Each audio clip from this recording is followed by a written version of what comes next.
The previous owner was a strip club in Houston.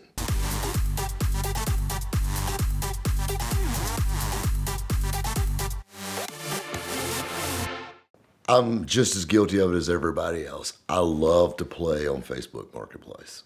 I love it. You know, if I'm sitting around and I'm bored or I'm on hold, I'm always on Marketplace. You know, it's like the jockey lot online now. And, you know, some of the ads are fun to read, and every once in a while you find a cool car on there. You know, I've bought gas pumps, signs, all kinds of things off of Marketplace.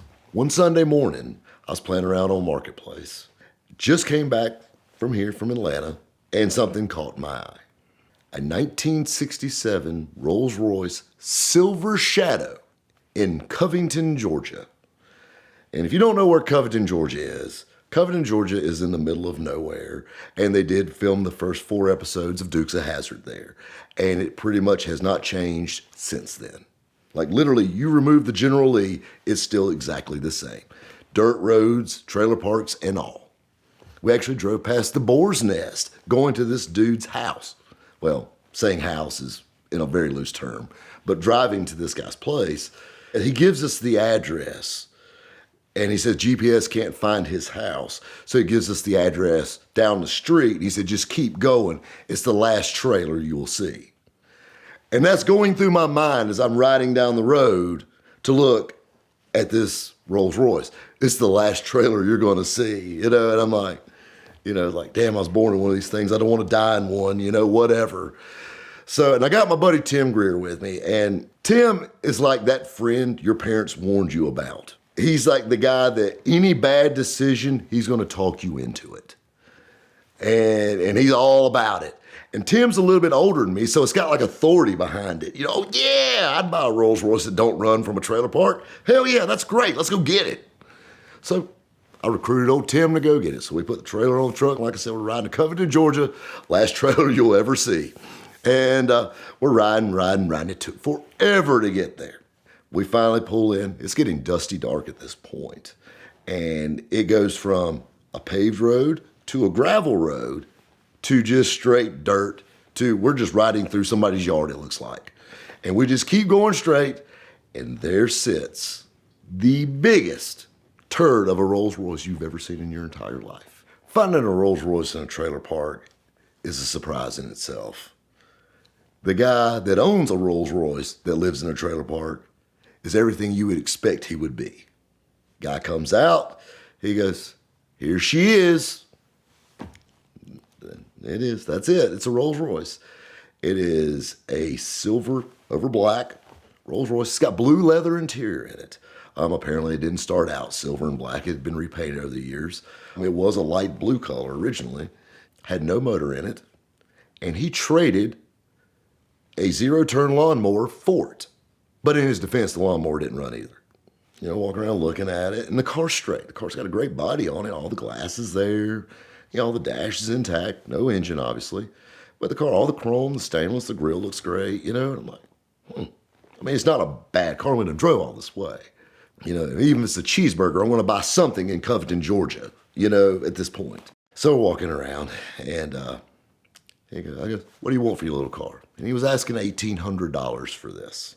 And he says, I'm pretty firm on my price. And I love people that tell me that.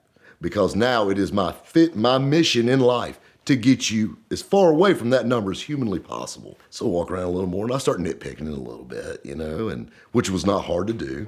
And now it's getting really dark outside. And we have a car that doesn't run with my truck and trailer facing this car.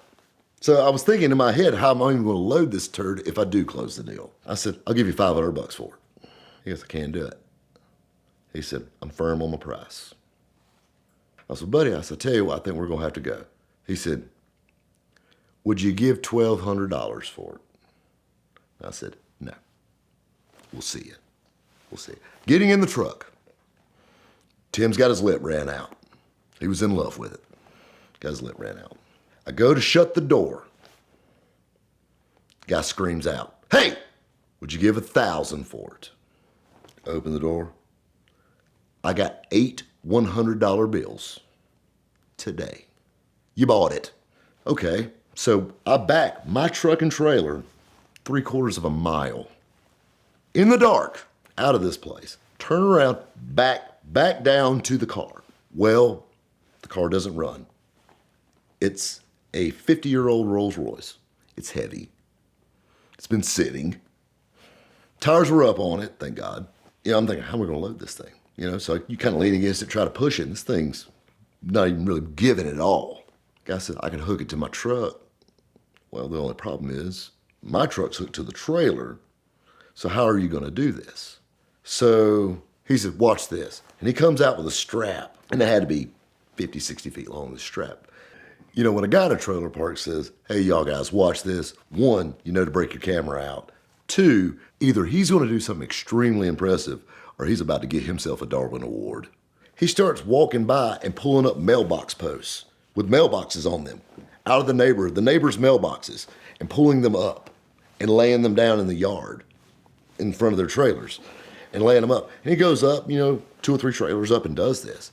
He comes pulling up with his diesel truck, hook strapped to the back of it, hooks the strap to the rolls. We put Tim driving right over the top of my trailer, and the Rolls Royce was loaded with a strap. Just that easy, kids. So we strapped it down, paid the man, and we left. We stopped at the pilot station, which was right the first lights we saw, in public place, just to see how bad this thing was. People started walking up to it at the gas station. And this thing is such a turd, but cool at the same time. So here we are, and Tim's like a little kid at Christmas, man, we could do this, we can do this. I'm thinking we can cut this thing in half, make a desk out of the front, make a couch out of the back. And then Tim, who is a gasser drag racing guy and all this stuff, he goes, you talk about make a bad drag car, a 67 Rolls Royce gasser. And I'm like, yeah, it'd be cool, but I don't know. And then I'm not a drag racing guy, I just bought it just oddity, and he's just like, man, come on. He's aggravating me all the way down the road about it. The next thing you know, he starts texting my graphic artist buddy. And the next thing you know, the next day, I get emails from him of Rolls Royces that are done up like gassers. This guy's drew up. And just like the wheels are turning, and I still don't know what we're going to do with it. I think the funniest thing is, I just moved into a new house. And, the neighbors, I don't know if they know how to accept me quite yet, because I'm liable to come driving up in anything, whether it be a 57 Chevrolet or an old C10, or even drove the old camper truck to the house, left it parked in the driveway while we're in Vegas for a whole week just for them. There's no telling what I might drive up in. And I come pulling up in this trailer and parked right in front of the house with this Rolls Royce in front of it. That one Monday morning, I was going to pull it on, take it to the shop, and the guy that's the president of the HOA was jogging through the neighborhood. He goes, that's a nice car you got there, Rob. Said, Thank you. It's a Rolls Royce. So that was kind of fun. And right now, it is taking up space at my shop sitting outside. It's the only Rolls Royce in West Greenville now. And but a cool side story to the Rolls, this interesting actually, is the backstory. The car's got a phenomenal body on it, has no rust on it. The car actually came out of Texas. Started doing a little digging. The previous owner was a strip club in Houston, and they used it for a service car to pick up clientele.